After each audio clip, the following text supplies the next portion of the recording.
कहानी बचपन में तो हम सब ने सुनी है कि लकड़ी अगर इकट्ठा हो तो कोई भी नहीं तोड़ सकता, लेकिन अगर लकड़ी अलग अलग करके सभी को बांट दे तो बड़ी आसानी से टूट सकता है। ये कहानी सुनी तो सबने है, पर लोग अपनी जिंदगी में अप्लाई कम ही करते हैं। करीब 200 साल पहले भारत की हालत भी कुछ ऐसी ही थी। भारत तो एक था, लेकिन सारे राज्य के राजा महाराजा एक दूसरे से युद्ध में और उनके राज्य हथियाने में लगे हुए थे।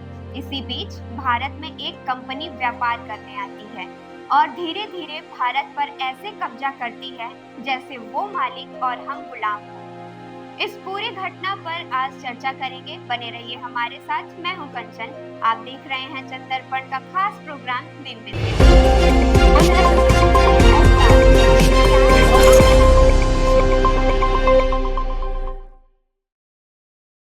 ईस्ट इंडिया कंपनी, इस कंपनी को कौन नहीं जानता। हम सभी जानते हैं कि ब्रिटेन की ईस्ट इंडिया कंपनी की स्थापना भारत के साथ कारोबार के लिए की गई थी, लेकिन भारत की धन धान्य से भरपूर रियासत की आपस की लड़ाई और मजबूत नेतृत्व की कमी को देखते हुए कंपनी की साम्राज्यवाद आकांक्षाएं जग गई।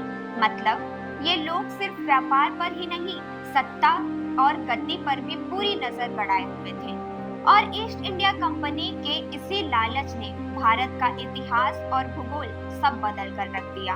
ईस्ट इंडिया कंपनी के निर्माण में 22 सितंबर का एक खास महत्व है। दरअसल 1599 में 22 सितंबर का ही दिन था जब लंदन में 21 कारोबारी की एक बैठक हुई थी। इस बैठक में भारत के साथ कारोबार करने के लिए एक कंपनी के गठन का विचार किया गया। इसे ईस्ट इंडिया कंपनी की स्थापना की दिशा में पहला कदम माना जाता है। ये कंपनी जब भारत में आई तब विशेष रूप से कपास, रेशम, इंडिगो डाई, चीनी, नमक, मसाले, चाय और बाद में अफीम सहित बुनियादी वस्तुओं का व्यापार करना शुरू किया।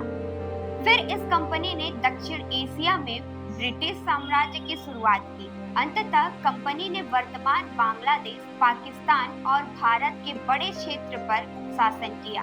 आपको बता दें, पहले पाकिस्तान और बांग्लादेश भी भारत का ही हिस्सा था, लेकिन अंग्रेजों की फूट डालो राज करो वाली रणनीति इतनी तेजी से काम की कि भारत के 3 हिस्से कर दिए।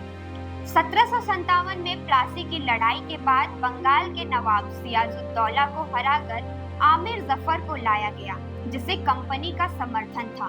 1765 में कंपनी को बंगाल और बिहार में राजस्व एकत्र करने का अधिकार मिला।